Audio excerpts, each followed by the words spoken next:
رئيس الجامعة الملكية المغربية لكرة القدم السيد فوزي القجع.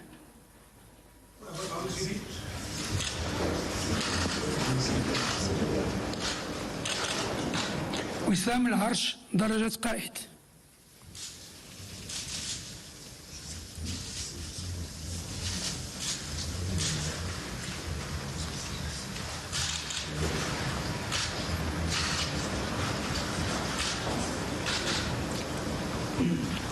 الناخب الوطني السيد وليد الركراكي.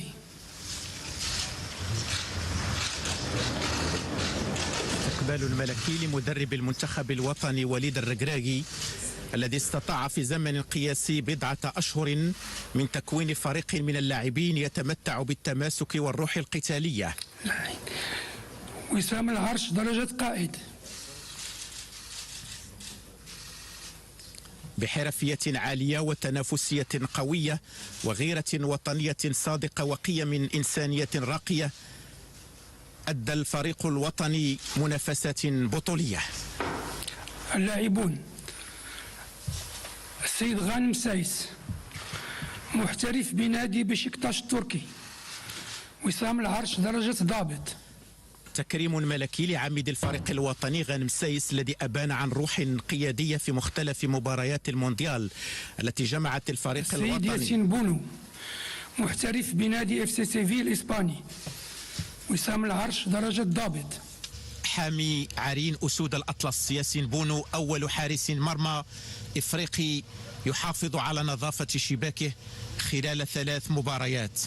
أرقام قياسية عديدة دخلت سجل مفاخر النخبة الوطنية. السيد أشرف حكيمي محترف بنادي باريس سان جيرمان الفرنسي. أشرف حكيمي وسام العرش درجة ضابط. أشرف حكيمي تجربة فريدة متفردة كمدافع يحسب له 1000 حساب وجدار منيع انكسرت أمامه كرات الخصم تباعا. وتكريم ملكي لجلالة الملك حفظه الله نصره الله.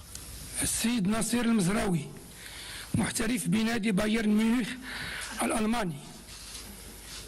وسام العرش درجة ضابط.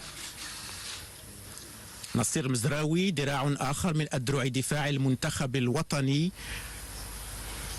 الذين عزفوا على أرضية ملاعب قطر سيمفونية مجد كرة القدم المغربية. السيد سفيان أمرابط محترف بنادي فيورنتينا الإيطالي.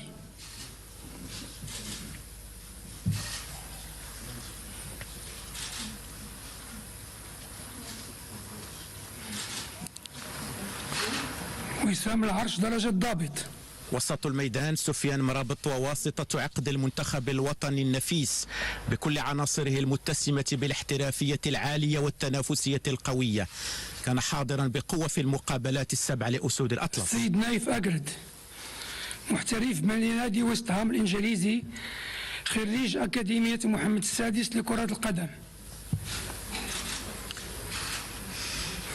وسام العرش درجة ضابط. المدافع نايف أقرد هو ورفاقه من أجل الوطن هانت الإصابات وحشدت الهمم فرفع العلم الوطني عاليا تهون في سبيله كل المحن. بنادي تشيلسي الإنجليزي.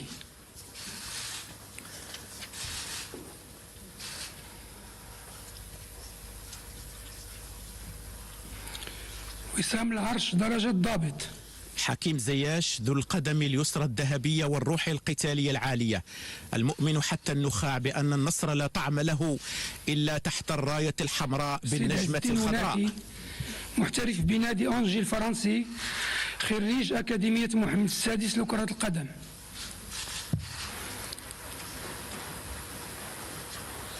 وسام العرش درجة ضابط. عز الدين ناحية الضوء الساطع في كل اتجاهات الملعب وثمرة من ثمار أكاديمية محمد السادس لكرة القدم. السيد عبد الرزاق حمد الله محترف بنادي اتحاد جدة السعودي. قول هذاك عبد الرزاق حمد الله إسهام في صنع لحظات مونديال 2022. السيد أنس زروري محترف بنادي بيرلي الإنجليزي. وسام العرش درجة ضابط. أنس زروري سواعد قوية واعدة لمنتخب قوي متماسك، حقق فوزا كان حلما صار حقيقة وشرع الباب نحو عطاءات هي اليوم أحلام محترف ومفخرة. بنادي سامبدوريا الإيطالي. وسام العرش درجة ضابط. قصة نجاح كروية أخرى أضافت لسجلها صفحات مشرقة في مونديال قطر. السيد منير الكجوي محترف بنادي الوحدة السعودي.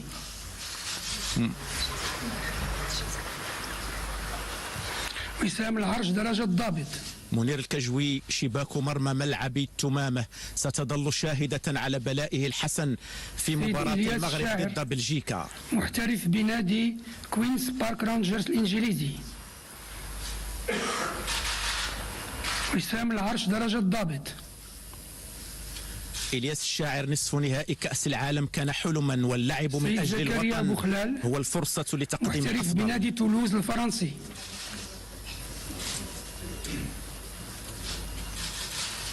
وسام العرش درجة ضابط. زكريا بوخلال عزيمة وإرادة لمهاجم لا تفتر، وإن وصلت إلى شباك الخصم وحققت الهدف فالعود والمسير من جديد نحو الشباك هو الأمل. محترف بنادي ستاندارد دو ليج البلجيكي. وسام العرش درجة ضابط.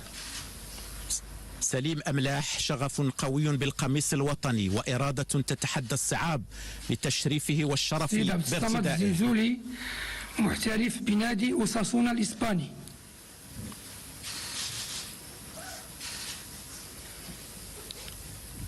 وسام العرش درجة ضابط. عبد الصمد الزلزولي إذا كان للطموح مرادف فالزلزول الشاب مرادفه ويكاد اسمه يوازي فعله في الملاعب.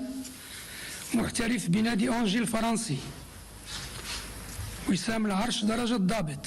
سفيان بوفال لن ينسى العالم رقصة بوفال رفقة والدته بعد الفوز على منتخب البرتغال، وهي ليست رقصة فرح بفوز كروي فقط. محترف بنادي الريال بياضوليد الإسباني، بل هي عنوان قيم إنسانية نبيلة. جواد اليميق. وسام العرش درجة ضابط. المدافع الشرس، جود وعطاء بلا حدود على أرضية الملعب. أسد متشرب بروح القتالية. محترف بنادي اف سي سيفيل الإسباني، خريج أكاديمية محمد السادس لكرة القدم. وسام العرش درجة ضابط. يوسف نصيري من تربى على أرض أكاديمية محمد السادس لكرة القدم لن يرضى إلا بالنصر. سيد أشرف داري محترف بنادي ستاد بغيستوا الفرنسي. وسام العرش درجة ضابط.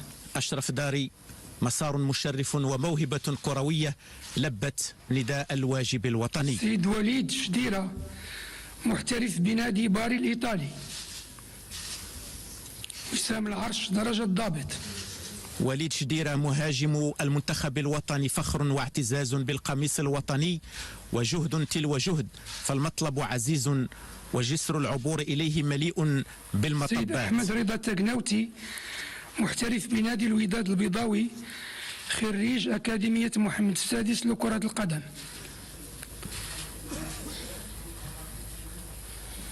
وسام العرش درجة ضابط. أحمد رضا التقناوتي حارس بمؤهلات عالية، فالأرضية التي أنبتته هي أرضية أكاديمية محمد السادس لكرة القدم. محترف بنادي جانك البلجيكي.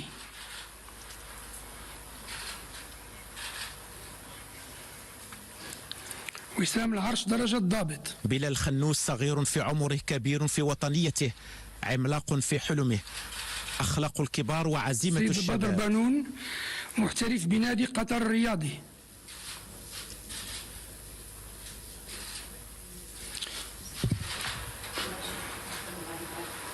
وسام العرش درجة ضابط. بدر بانون احترافيته وأخلاقه العالية وقود وطنيته التي يضخها قلبه النابض بحب الوطن. محترف بنادي الوداد البيضاوي. وسام العرش من درجة ضابط. يحيى عطية الله الإدريسي، لأن الهدف واحد وقبله الحلم واحد، فإن الموعد أصبح واحد أيضا، وعلى أرض واحدة تجسدت الإرادات. أخيرا السيد يحيى جبران محترف بنادي الوداد البيضاوي.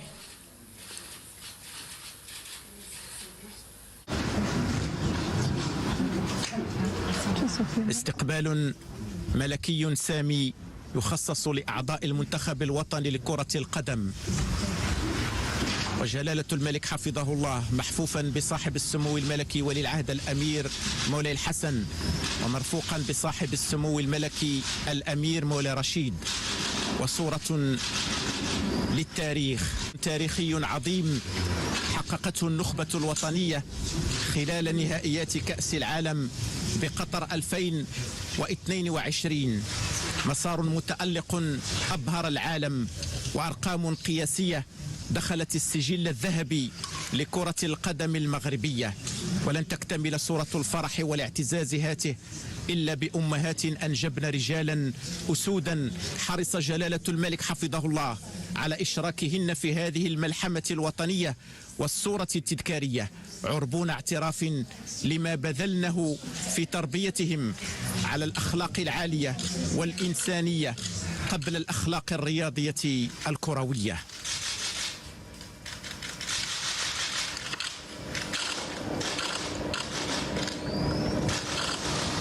أوسمة ملكية كريمة من يدي صاحب الجلالة الملك محمد السادس نصره الله على صدور أسود الأطلس أبطال المغرب.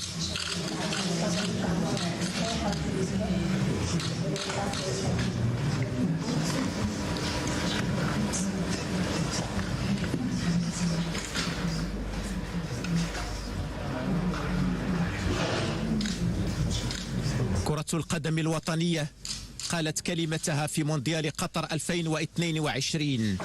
العالم بكامله رأى وعشق المواهب المغربية، أسود الأطلس التي حاربت بندية أقوى وأعتى الفرق.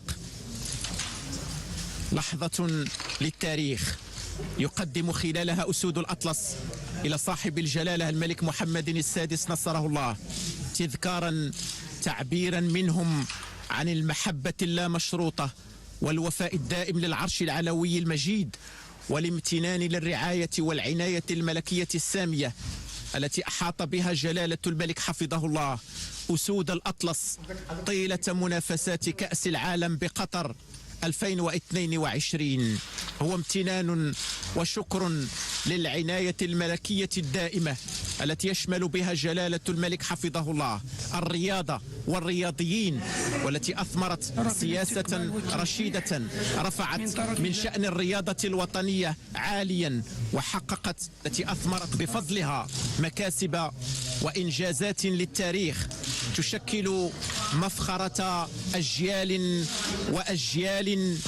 هي عناية يوليها جلالة الملك حفظه الله لكافة المجالات والميادين، حرصا من جلالته على ضمان التقدم والتطور الشامل والعيش الكريم لكافة المواطنين، وضمان الصورة المشرفة اللائقة بمغرب التاريخ، مغرب الأمجاد والإنجازات العظيمة.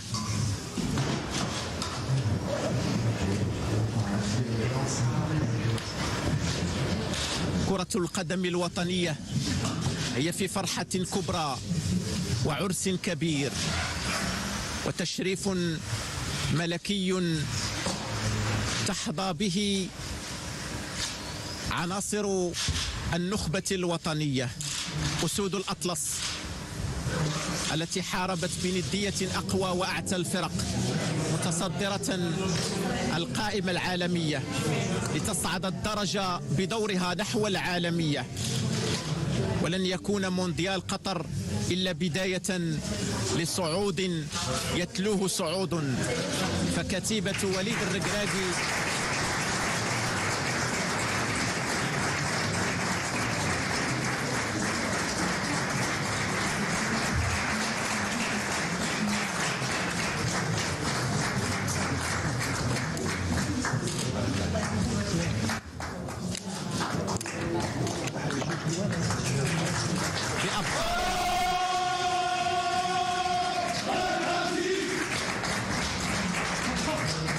كتيبة وليد الركراكي بأبطالها تعد بالعطاء الكثير وبالإنجازات الكثيرة.